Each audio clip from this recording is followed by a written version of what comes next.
Кыргызстанда бийликке президент Садыр Жапаров менен УКМК төрагасы Камчыбек Ташиев келгенде башталган мүлк бөлүштүрүү аягына чыга элек.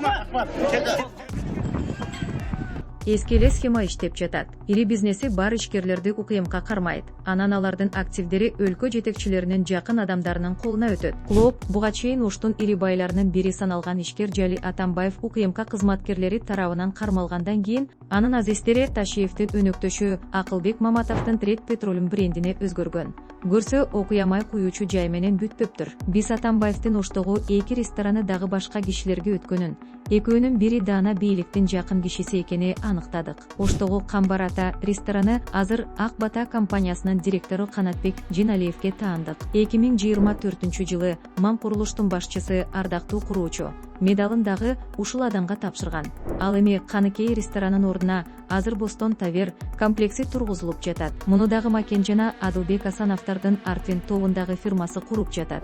6 жыл мурда Макен Асанов аттуу жаш жигит Талай районунун айылдарын кыдырып, Нурзаман курулуш компаниясынын атынан жардам таркатып жүргөн. Курулуш компаниясынын кожоюндарынын бири Макендин агасы Адылбек Асанов. Анын өнөктөштөрүнүн арасында Кыргызстан партиясынын мурдагы депутатынын аялы да бар. 2020-жылы Макен Асанов эч жакта иштебеген, Кыргызстан партиясынан депутаттыкка талапкер болчу. Азыр ал байманалуу жашоо кечирип, ал эми президенттик администрациянын маалымат саясат кызматынын башчысы болсо, соц тармактагы билдирүүлөрүндө Садыр Жапаров жана Камчыбек Ташиевге кошуп аны да белгилеп жүрөт. Ушунун баары агасы Адылбек Асановдун өйдөлөшү менен тушташ болгон. 2020-жылы күзүндө ал абактан чыккан Садыр Жапаровду коштоп жүргөн. Ал тургай парламент депутаттарын Садыр Жапаровду өкмөт башчы кылып бекитпесеңер тытып кетебиз деп коркуткан.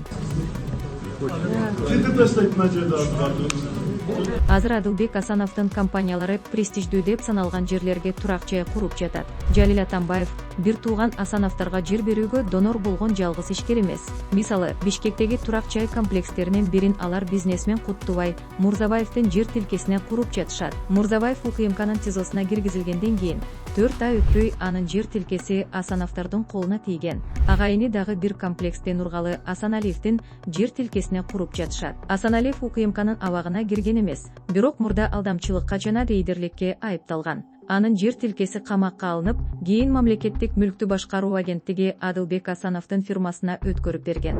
Акыркы 5 жылда мындай окуялар көп эле болду. Камакка алынгандан кийин Жапаровдун адамдары менен жеке мүлкүн бөлүшүүгө Бишкектин экс-мэри Азиз Сурахматов, Мадина Кездеме базарынын кожоюндары Шаршембек Абдикеримов дагы аргасыз болушкан. Ал эми Ташиевдин адамдары маркум Кримтөбөл Камчы Көлбаевдин мүлкүнө ээ болуп, ишкер Келдибек Тумановдун мурдагы жерине ипотекалык үйлөрдү куруп жатышат. Тилекке каршы, бул тизменин аягы эмес.